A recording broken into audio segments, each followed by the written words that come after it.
참 대단한 청년이에요. 자, 같이 한번 비와인은 이걸 암송을 했는데 우리는 보고 1절부터 3절을 암송했어요. 얘가 또박또박. 자, 예수님의 신성에 대해서 함께 읽습니다. 한 목소리로 다 같이 시작. 태초에 말씀이 계시니라. 이 말씀이 하나님과 함께 계셨으니 이 말씀은 곧 하나님이시니라. 그가 태초에 하나님과 함께 계셨고 만물이 그로 말미암아 지은 바 되었으니 지은 것이 하나도 그가 없이는 된 것이 없느니라. 예수님 완전히 하나님이다. 이 이야기를 비와이가 주님께 영광을 이러고 끊는 게 아니라 3절까지 꼭 아주 하나님이라는 이야기를 예수님은 하나님이시다를 쫙 선포한 거죠. 그러니까 예수님은 육신의 혈통인 다윗의 혈통으로 나온 건 맞지만, 완전한 인성의 소유자는 맞지만 예수님은 하나님이시다라는 말씀입니다. 예수님은 왜 복음이냐? 우리는 사실은 죄 때문에 그냥 다 싸그리 한 사람도 빠짐없이 다 지옥행 버스를, 지옥행 열차를 탈 수밖에 없어요. 모든 인생은 다 지옥행입니다. 근데 그 죄를 다 도말하셔가지고 모든 믿는 자들을 천국행으로 바꿔놓으신 분이에요. 얼마나 감사해요. 그러니까 복음이에요.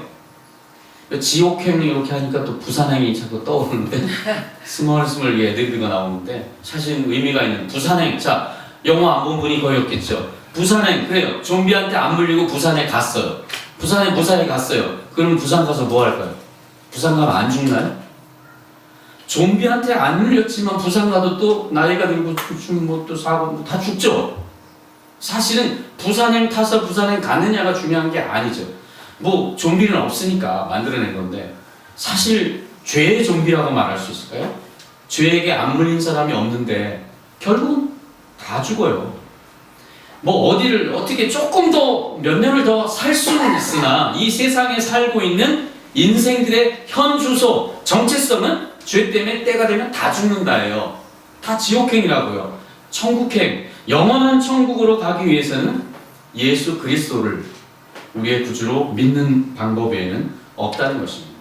우리의 첫째 아담이라고 말하는 아담, 우리 아담 형님이 완전 범죄해가지고 우리가 에덴 동산을 쫓겨났죠. 근데 놀라운 일은 둘째 아담인 예수님이 오셔가지고 우리가 다 그냥 죽어 마땅하고 지옥 가야 마땅한데 그 에덴에서 못 산 게 슬프긴 하지만 사실은 에덴보다 영원한 천국은 하나님이 직접 거하시는 동네, 하나님이 직접 거하시는 품에 가는 거거든요. 우리가 그러니까 얼마나 합력해서 오늘 예수가 얼마나 복음인지, 복음 중에 복음인지 아시겠죠. 우리 에덴에서 쫓겨났죠. 그 참 에덴 아름다운 동산에 쫓겨난 건 슬프긴 하지만 에덴과는 더 비교가 안 되는 영원한 하나님의 품에 살 수 있는 그 놀라운 축복이 복음 중에 복음, 예수 그리스도라는 것입니다. 할렐루야. 네. 하나님이 이런 복음을 우리에게 주신 거예요. 그러니까 그렇게 기독교가 자꾸 욕은 먹긴 하지만 예수를 할 수밖에 없어요. 예수님 통해 우리가 영원한 천국의 복을 누리게 되었거든요. 에덴에서 쫓겨난 걸 슬퍼하지 말고 예수님을 통해 영원한 천국의 백성이 되었다는 거죠. 그러므로 예수님 외에 복음은 없어요. 이보다 더한 복음은 아예 없어요. 근데 복음이 빠진, 복음이 없는 세상에서 잘되고 부자 되기를 바라고 뭔가 이름을 날리기 바라고 성공하길 바라는 이러한 모든 부분, 아까 말한 희망사항 복음은 그건 살짝 뭐 사탕을 한번 무는 거일까요? 이렇게 진짜 복음은 아니라는 거죠. 왜? 세상적인 것은 성공하든 뭐하든 잘나가든 통장에 잔고가 돈이 많든 다 나중에는 결국은 아무것도 없어요. 낫이 아무것도 없어져요. 그냥 아무것도 없어집니다. 세상은 다 사라지기 때문에. 아니 세상까지 말하지 맙시다. 한 인생이 돌아가시면 뭐가 남아있어요?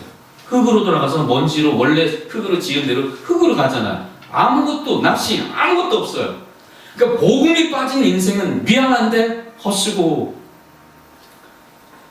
안타깝지만 복음을 붙들고 복음 안에 살지 않는 한 그 모든 수고와 애씀과 노력은 솔로몬이 그래서 그 유명한 지혜의 총아 최고의 지혜자 마지막 고백은 헛되더라.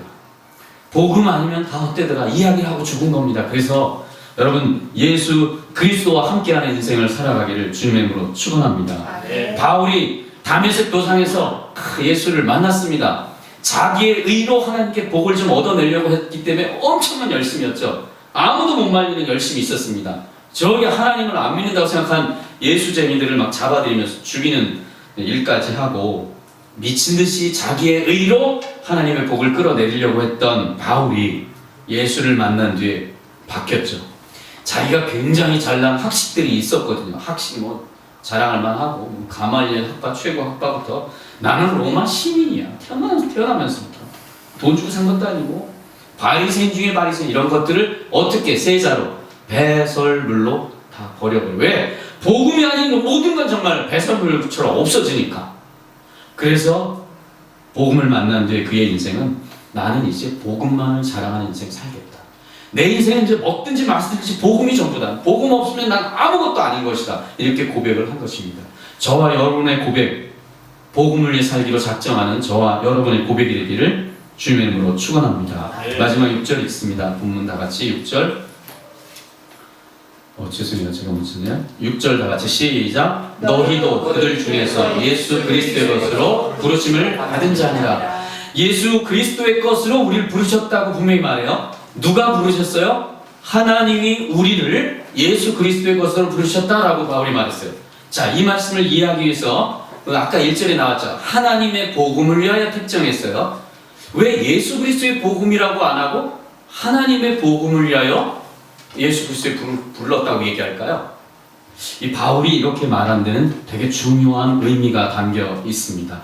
왜 예수 그리스도의 복음이라고 해도 좋을 텐데, 문맥상 더 좋을 텐데 하나님의 복음이라고 말하고 하나님이 예수 그리스도를 불렀다고 얘기했을까요? 사실은 이 복음의 소유주가, 복음을 원래 소유했던 분이 하나님이라는 걸 강조하고 싶은 건데, 존 스투트 목사님 그래서 이렇게 말해요. 로마서 전체에 되게 중요한 단어를 하나 꼽는다면 하나님이다 이렇게 말했어요. 그리고 로마서는 하나님의 책이다. 그만큼 로마서는 하나님이 주권적인 우리에게 복음, 은혜, 사랑을 주셨다는 것들을 이야기하고 있는 겁니다. 그러니까 좋은 소식, 굿뉴스라고 말하는 그것은 하나님의 복음인 거예요. 누가 우리를 그리스도의 것, 예수 그리스도의 것을 부르셨냐? 내가 알아서 선택한 것이 아니라 하나님이 예수 그리스도의 것으로 하나님을 선택했다는 거예요. 내가 믿어서 하나님을 선택했다고 보면 안 돼요. 자, 이 차이를 이제 또 되게 중요한 차이예요. 아주 단어한 차이 같지만 우리가 구원을 받는데 우리가 기여한 것이 몇 프로나 될까요? 우리가 이 엄청난 천국에 들어가는 무지막지한 것을 우리가 받았는데 이 천국에 들어가고 이 구원받는데 우리가 기여하거나 노력한 게 몇 프로나 있을까요? 미안한데 없어요. 우리가 한 일은 아무것도 없고 전적으로 하나님이 다 이루어 놓으신 걸 우리는 선물로 턱 받은 거예요. 허걱 우리가 하나님의 복음을 그냥 받은 거예요. 이거를 말하고 있는 거예요. 근데 우리는 우리의 존재 자체를 안 알아주는 거를 미친 듯이 힘들어요. 그래가지고 우리도 뭔가 믿은 게 있잖아. 내가 안 믿으면 하나님 구원 줄 수 있어? 막 이런 식으로 따져. 뭔가 우리 이름을 뭔가 나의 공로나 내가 뭔가를 드러내고 싶은 거죠. 하나님이 전부 다 해놨다는 게 전도에 보면 이게 어려워해요. 믿기만 하면 구원받는 것도 어려워요.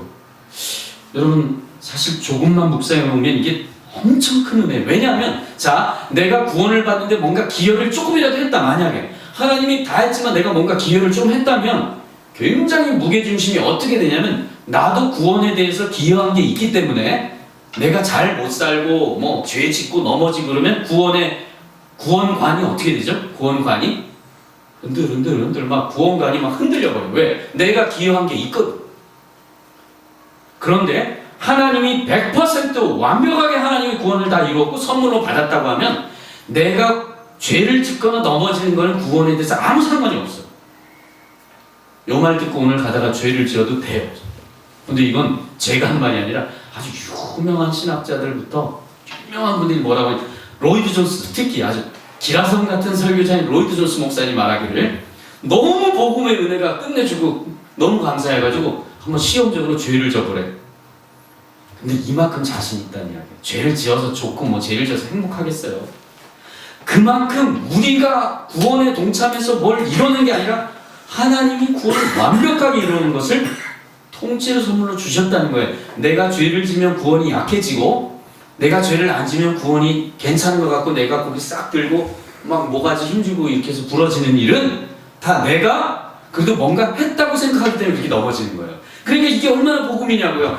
하나님이 완벽하게 이루어진 복음을 우리 선물로 받았다고 하는 게 복음이지 내가 그래도 뭔가 기여한 게 중요하지 않아요? 라고 생각하는 거는 내 기준이 들어가기 때문에 수시로 감정에 따라 구원이 된 것 같기도 하고 안 된 것 같기도 하고 내가 올바르게 뭘 좀 하면 구원받은 것 같기도 하고 이렇게 다 넘어질 수밖에 없어요.